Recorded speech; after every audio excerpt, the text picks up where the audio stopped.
the courses themselves are only about 15 to 20 students. So it is not tens of thousands of students in a single course. It is a lot of courses being offered. I have a question for all the panelists. I want to talk about pushback.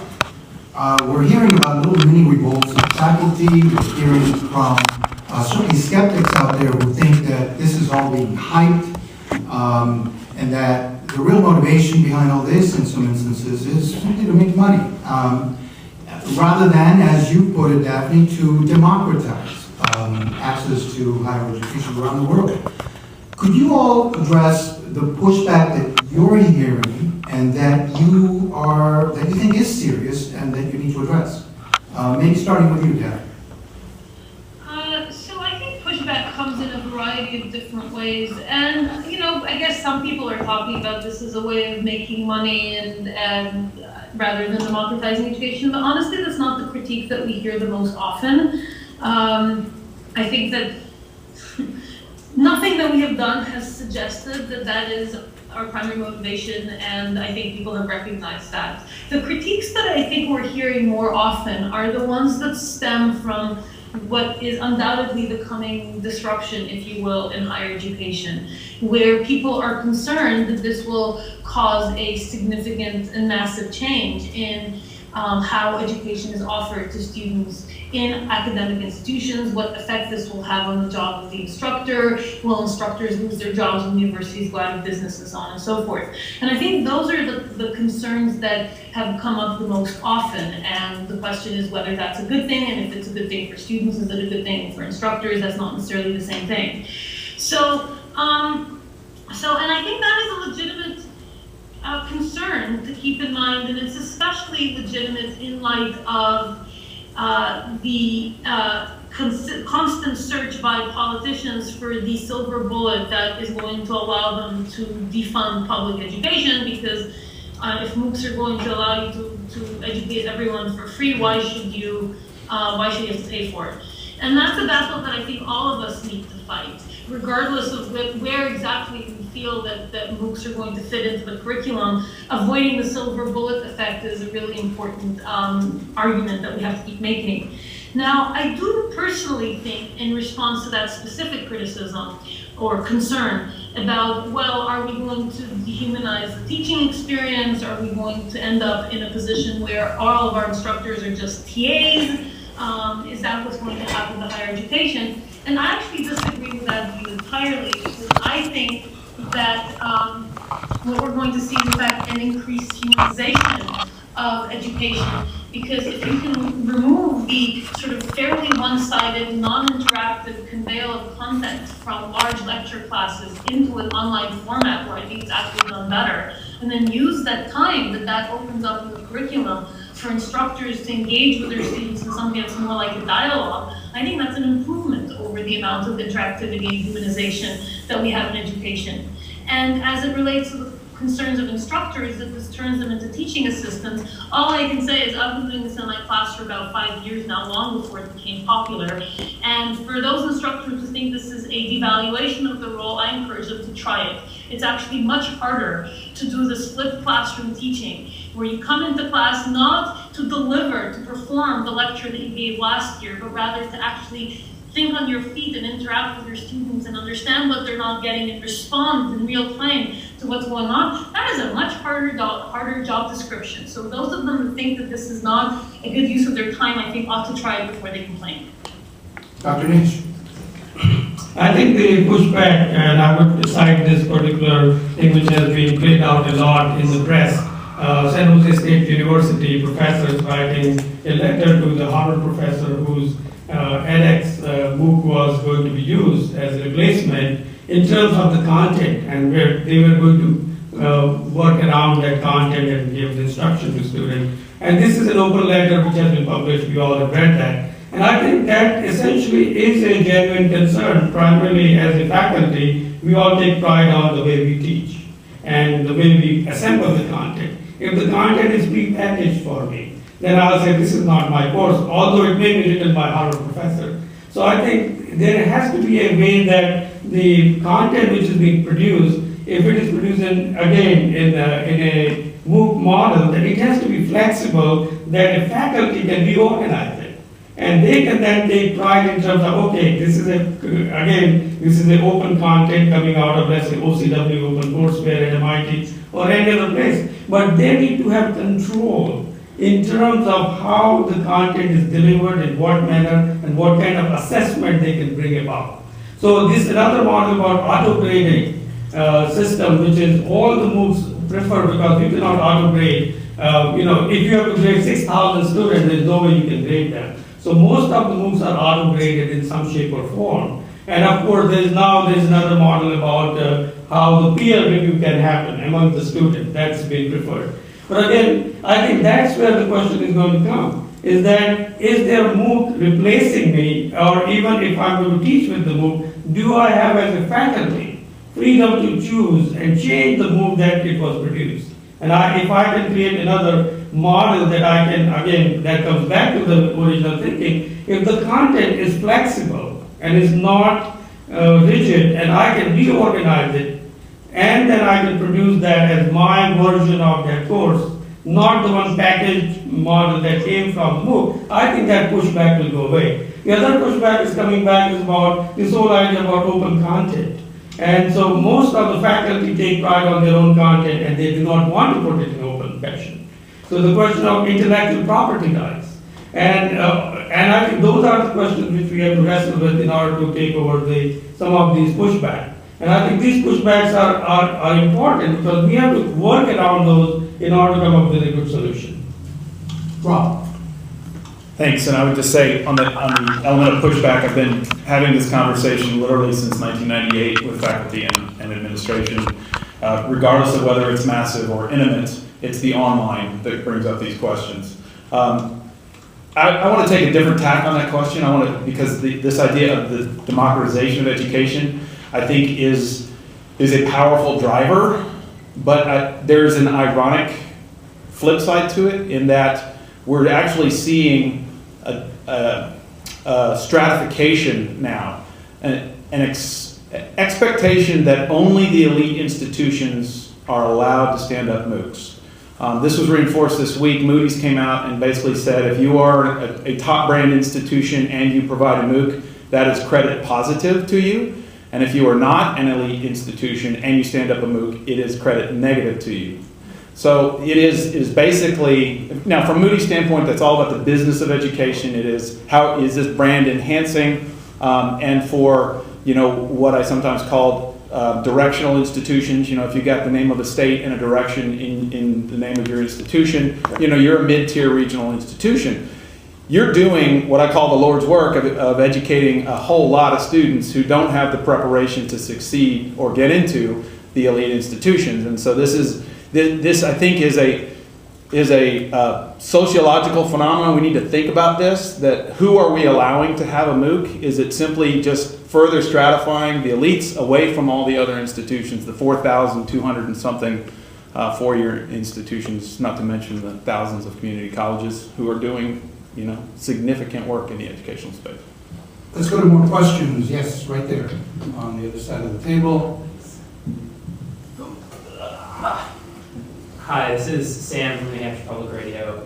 One of the things I'm curious about when we talk about MOOCs is the idea that you're sort of creating a two-tiered system, because as we know, the success that people have after higher education isn't solely because of the content they've learned in the classroom, it's also the connections they've made. It's the sort of coming of age experience that at expensive schools where you go away. And to a certain extent there already is a two-tiered system, I understand that, but the idea of the MOOC being the low-cost alternative, does that sort of exacerbate that kind of a divide? Let me jump on that first. I think one of the problems, and this is big, this is a broad statement.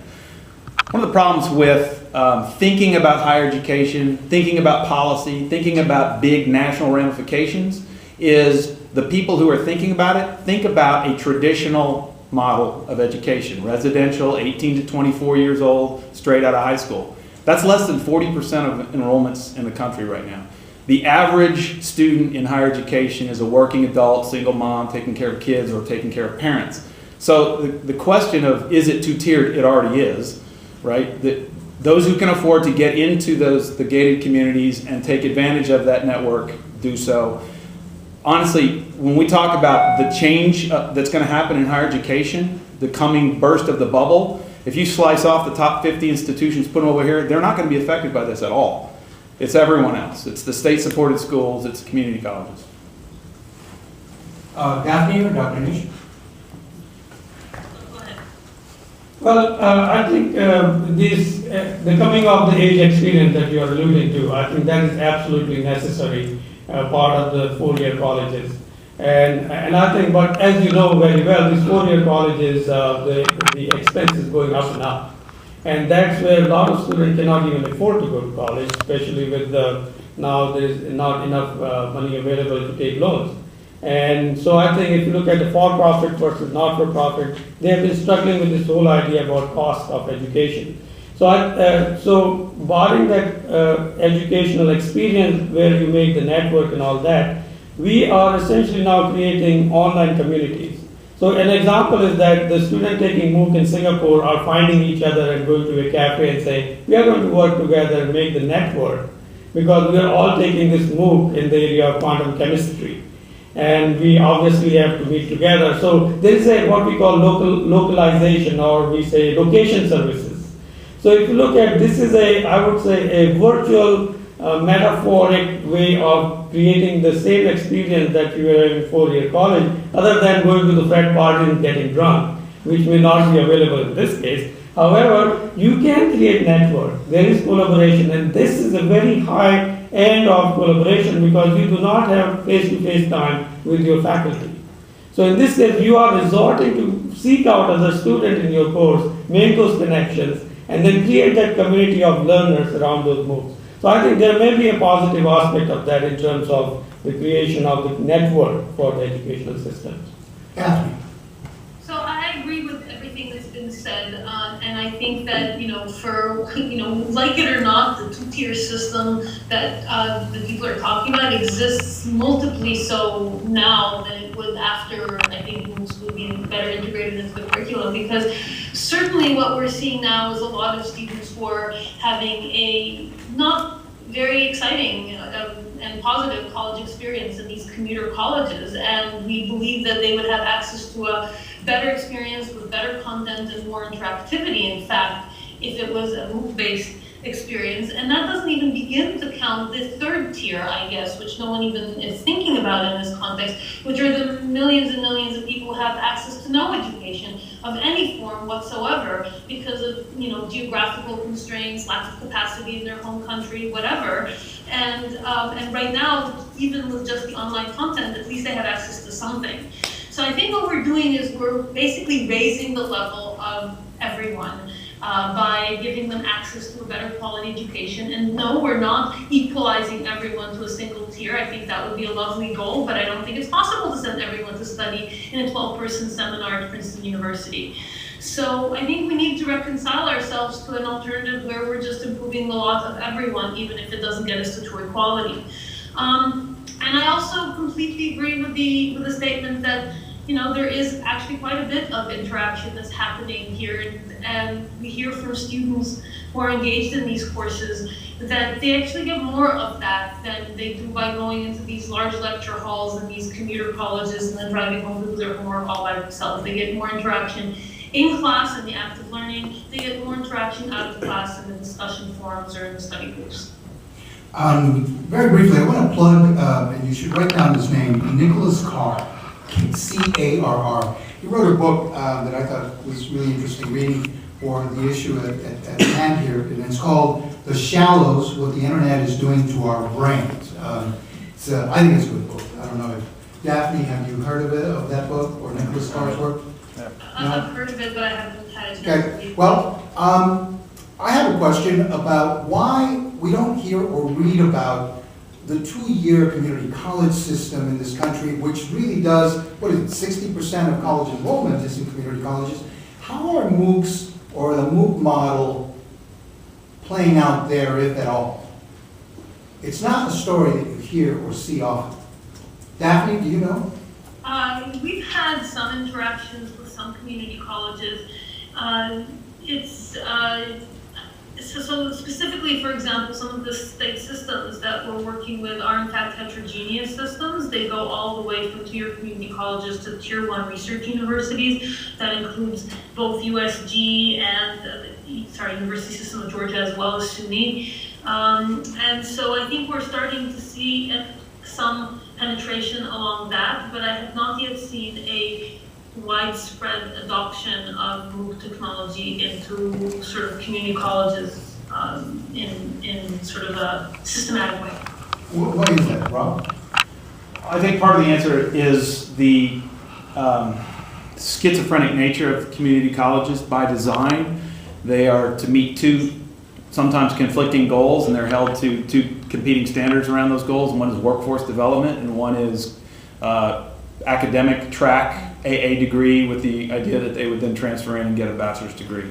The other, and that winds up deep competition for resources and priority and planning at community colleges.